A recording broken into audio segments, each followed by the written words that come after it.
Olá pessoal, sou Gilvan, canal Biologia Evolutiva do Gilvan.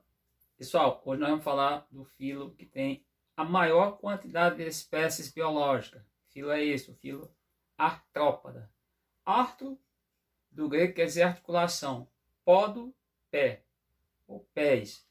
Então, de fato, por definição, não está tão adequado. Por quê? Os pés estão articulados, sim. Mas o corpo desses animais não só tem essas partes, esses órgãos articulados no corpo.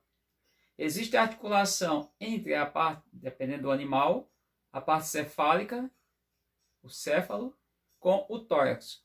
Então, uma outra articulação. Articulação entre o tórax e o abdômen. Articulação entre asas e tórax, dependendo do animal. Articulação, poderia dizer mais ou menos, entre antena e céfalo, parte cefálica. Bom, então vamos entender os artrópodes.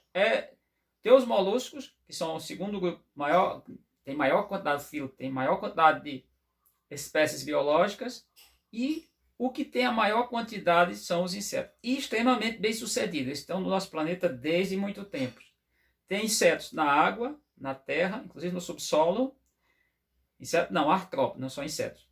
E também voando, dependendo do tipo de artrópode. Então, os artrópodes, o filo, ele é dividido em alguns, é denominado de classe, em subfilos e classes. Mas vamos aqui ficar com classes, que eu ainda dividiria em outras. Bom, a classe insecta.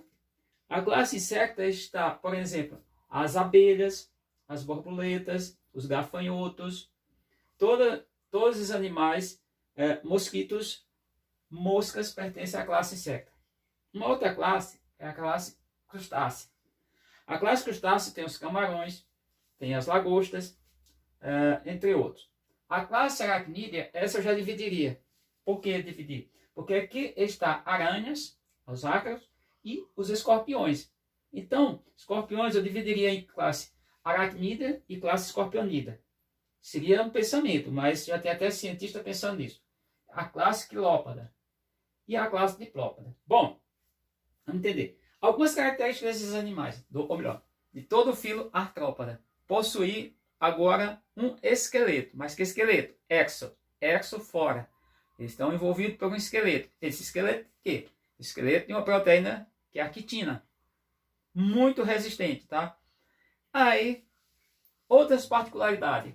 A gente viu na parte, por exemplo, Annelida, que tem uma metameria, tem um corpo, toda uma formação, um formato cilíndrico. Esses têm uma fase, porque boa parte deles forma larvas. O que acontece? Eles vão formar o que é chamado de tagma. E aí, a tagmatização. O que é isso? Agora vamos entender. O corpo, quando o animal está entrando na fase adulta, ele pode ficar dividido em partes. Por exemplo, a parte cefálica, a parte torácica e a parte abdominal. E aí, essas divisões recebem o nome de tagma. É a tagmatização do corpo do animal. Vai acontecer a divisão. Bom, o animal ele pode ter um cefalotórax, é o caso dos crustáceos. Mas vamos ao grupo, a classe que tem a maior quantidade de artrópoda, é a classe insecta. A classe insecta, de todas elas, eu acredito que é a mais bem sucedida, que é aquela que tem animais em todos os ambientes. Nós vamos encontrar insetos na água, nós vamos encontrar insetos andando pelo solo, no subsolo, por exemplo, as formigas, aqui dentro da classe insecta. Nós vamos encontrar animais voadores, por exemplo, as moscas, as abelhas. Então, é uma classe extremamente importante. Bom, quando a gente pensa nos insetos, tem que entender um pouco a morfologia e a fisiologia do animal. Bom, eles podem ter olhos simples, olhos compostos. Por exemplo, as abelhas, elas têm olhos simples e compostos. Outros insetos só possuem olhos simples. Vamos pensar nessa parte. Quando a gente pensa no corpo do animal, já estou falando isso, é dividido todos, absolutamente todos, em 3 partes. O corpo, em tese. Como? Claro que a gente poderia pensar no esqueleto apendicular, mas vamos pensar a parte cefálica, torácica e abdominal. para todos os insetos. Uma coisa característica, todos os insetos eles são chamados, pode ser chamado também hexapoda. O que é isso? Tem 6 pernas. Alguns podem ser chamados de dípteras, tem 2 pares de asas, tá? Antenas pode ou não possuir, uma característica. Então, isso é característica dos insetos. Se a gente pensar em termos de respiração, pensando em fisiologia, respiração tem uma hemolinfa, circulação aberta, tá? Então, assim, respiração ainda bem simples. Quando a gente pensa, possui espiráculos e etc. Um sistema circulatório aberto. Bom, apresenta na excreção tubos de Malpighi. Malpighi foi Marcello Malpighi, um biólogo italiano, em homenagem a ele, foi tratado a excreção ácido úrico, semelhante ao que a gente vai ver em outros animais. O ácido úrico é parte da excreção dos insetos, tá? Quanto à alimentação, vocês pensaram? Diferentes tipos. A alimentação depende. Aí tem os animais que a gente vai ver, falar aqui um pouquinho sobre a reprodução. Animais que se alimentam de resto de matéria orgânica, putrefação, decomposição. Animais que se alimentam das folhas. Animais que se alimentam de pólen e néctar, que são açúcares, carboidrato das flores, encontrado nas flores. Animais que se alimentam são diretamente hematófagos. Por exemplo, no inseto tem essa característica. Clostridium, que transmite a doença de Chagas. Esse inseto, ele é hematófago, seja macho, seja fêmea. O teatomídeo, né, são os teatoma infesta, por exemplo, o mais famoso. Ele se alimenta exclusivamente de sangue, é hematófago. Agora fica aqui bem claro, alguns mosquitos, que são os vetores de doenças, de determinadas doenças, eles não são hematófagos, completamente. Exemplo, por exemplo, pegar o Culex, que é o que transmite, por exemplo, um verme, no caso, transmite que causa a filariose, a filária. Que é o Avuxeria Abercroft. Já falei aqui, lá não estou falando dos vermes, os nematelmintos, nematóides. Então, o que acontece? Esse mosquito, a fêmea, para a maturação dos ovos, ela precisa de hemácias. E aí ela vai buscar em um animal maior, animal de sangue quente, e aí quando vai retirar essa hemácia, ela retorna com parte do plasma, o material do sangue, outros componentes, e nesse caso ela acaba infectando a pessoa, transferindo uma doença, um vírus, uma bactéria, no caso do Culex, transferindo a filária de um animal contaminado para um animal não contaminado, infectando. Bom, então vamos entender reprodução e desses animais. A reprodução, se a gente pensar em reprodução e corpo do animal. A reprodução deles é cruzada. E aí, quando a gente fala de desenvolvimento, reprodução e desenvolvimento, vamos pensar. O desenvolvimento ele pode se dar de três maneiras. Ele pode ser ametábolo. O que é isso? Gilvan, não entendi o que é ametábolo. Ametábolo é porque o animal já nasce com todas as estruturas, todas as características, só vai crescer, aumentar o seu tamanho, mas traz todas as características de adulto ao nascer. Exemplo, traças, baratas. Todo mundo tem infestação, tanto de traças, são animais que vivem nas residências, tem infestação.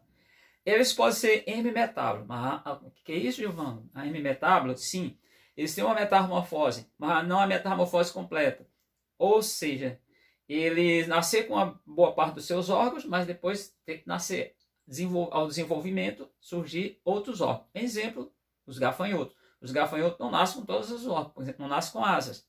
Então, ao longo do seu desenvolvimento, da sua maturação, eles vão fazer isso. E tem os animais que eles são holometábulos. O que é isso? Metamorfose completa. Mas o que é metamorfose, irmão? Mudança. Então, transformação do corpo do animal totalmente. São exemplo: as abelhas, as formigas e os mosquitos, moscas. Esses animais eles formam larvas, e essas larvas elas são uma estrutura única, e ao desenvolvimento eles vão passar por uma metamorfose, que aí vão aparecer, o corpo vai ficar, aí vem a questão do tagma, vai haver a tagmatização e ocorrer a formação de partes do corpo, ou seja, parte cefálica, parte torácica, parte abdominal, e aparecer, por exemplo, pernas, aparecer antenas, dependendo do animal, e asas, tá? Então, nós podemos definir isso com os insetos. Bom, insetos tem animais bem interessantes, que eu vou abrir um espaço só para falar de alguns insetos que são extremamente importantes, exemplo, as abelhas, mas não vai ser agora. A classe crustácea. A classe crustácea, nós temos os camarões mais famosos, lagosta. Os camarões, eles são interessantes, eles têm 18 pernas, ou seja, ele tem pernas torácicas, e aí agora entra uma questão interessante. Respiração branquial, que eles vivem meio aquático, ambiente aquático, tem antenas, tá? Antenas servem para guiar o animal, para o animal se, vamos pensar, no deslocamento, ambiente aquático. A alimentação desses animais, por exemplo, é alimentação orgânica, em putrefação, decomposição, e são 10 pernas, na verdade, 5 pares torácica, e tem perna agora abdominais. Eles têm a cabeça fundida com o tórax, eles são cefalotórax, vai vir outros animais também, e vai possuir o quê? Um abdômen com 4 pares de perna, 8 pernas. Então são animais que são muito usados na culinária, são um exemplo, tá? Não só tem camarão, não só tem lagosta nesse grupo. Aracnídeos. Quem são os aracnídeos? São as aranhas. As aranhas, elas têm características próprias. Também a cabeça é fundida com o tórax, então tem um cefalotórax e tem um abdômen. Nesse abdômen existe um órgão chamado fiandeira, que elas vão fazer a chamada teia, não é telha, é teia, tá? Que serve, normalmente é como uma rede, que serve para aprisionar as suas presas. São animais carnívoros. Quando a gente pensa um pouco da fisiologia desse animal, a digestão, primeiro que eles têm uma respiração através de espiráculo, etc. Mas vamos pensar numa coisa interessante. Eles fazem uma digestão, duas digestões. Então, uma digestão extracorpórea, mas, Gilvan, como que é isso? Fora do corpo? Sim, exatamente isso. Eles vão pegar o animal, por exemplo, uma mosca ou uma abelha, vão secretar, injetar no corpo desse animal enzimas digestivas. Essas enzimas vão digerir, como o animal tem um esqueleto, um exoesqueleto, vai ficar ali tudo digerido, ele depois vem e retira esse alimento, vai fazer essa nutrição, através disso eles vão fazer outra digestão. Então são duas digestões, tá? As aranhas, normalmente elas têm uma parte chamada quelíceras, famosas, tá? Essa estrutura das aranhas. Os pedipalpos servem para segurar, aprisionar as presas, tá? Comum, inclusive a aranha grande. Agora, com detalhe, eu vou falar depois só de veneno de aranha. Não vou falar agora, vai ficar outro vídeo, porque fica muito longo. As aranhas, as menores, as mais bonitinhas, vamos imaginar assim, são as mais perigosas. O veneno desses animais não mata de imediato. Por exemplo, uma caranguejeira, ela tem veneno? Tem. Mas esse veneno, se ela, vamos pensar, pouco veneno, ou quase, para algumas não existe veneno. Se ela apertar essas quelíceras e tudo, machuca. O que pode acontecer muitas vezes é uma irritação, que é a alergia. As pessoas, a tocar na caranguejeira, vai soltar uma espécie de pelo, esse tem nome específico, e aí a pessoa tem uma irritação, que é um processo alérgico, mas nada é muito sério. No entanto, algumas aranhas, e dentro das que nós temos aqui no Brasil, a chamada viúva negra, ela é extremamente perigosa. A viúva negra recebe esse nome por um comportamento, ela pratica canibalismo. Que o canibalismo é um processo, uma relação ecológica na qual a espécie individual de uma espécie mata indivíduos da sua espécie para se alimentar. As aranhas fêmeas, depois de copulada, elas exalam hormônios, substâncias que atraem machos, e esses machos elas vão matar esses machos e vão se alimentar, que isso é para a maturação dos ovos. Acontece sempre isso? Nem sempre. Pode acontecer. Bom, outro animal dentro da classe quinídea são os escorpiões. Escorpiões também tem que ter muito cuidado. Tem muitos escorpiões. Escorpiões tem um ferrão, um formato de um ferrão, que é uma quilha, que ali ferroa e ele injeta veneno. Também é outra situação. Ele não mata de imediato. Esse veneno vai matar depois. Esse veneno vai causar necrose tecidual, que o veneno não seria para matar um animal grande, sim, um animal pequeno, que eles são carnívoros, semelhante às aranhas, e depois depois de aprisionar, matar esse animal pequeno, esse outro animal, eles servem como alimentação, a nutrição deles, tá? Bom, também vou fazer outro vídeo só falando dos escorpiões, da classe Aracnídea, que deveria ser a classe Escorpionídea, que são os escorpiões, os mais venenosos, encontrados no Brasil, que temos que ter mais cuidado, mas temos que ter cuidado bastante. Bom, outra classe é a Quilóptera. A Quilóptera o pessoal chama às vezes de lacraia, piolho de cobra, é um bicho com algumas pernas. Ele é muito comum em matéria orgânica, debaixo de matéria orgânica, de entulhos. A gente encontra nas nossas casas, encontra quando está no campo. Eu ainda vou pegar futuramente alguns animais desses para trazer, às vezes, mostrando para vocês entenderem. Esses animais, eles têm veneno. Eles têm esse animal de Quilóptera, ele tem umas quelíceras e eles apertam. Justamente faz isso. Eu vou deixar uns prints das fotos dos animais.